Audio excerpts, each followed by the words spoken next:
ആരാ? ചെവി കേക്കില്ലേ? ആരാന്ന്?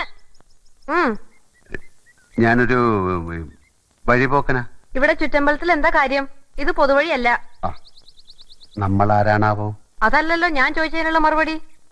ഇതെന്താണ്? കാവിലെ ഭഗവതി നേരിട്ട് പ്രത്യക്ഷപ്പെട്ടതാണോ? അതെ. അല്ലാന്ന് തോന്നാൻ മാഷ്ക്ക് ഭഗവതിയെ മുമ്പ് കണ്ട പരിചയമൊന്നുമില്ലല്ലോ. ഉവ്വോ? സത്യം.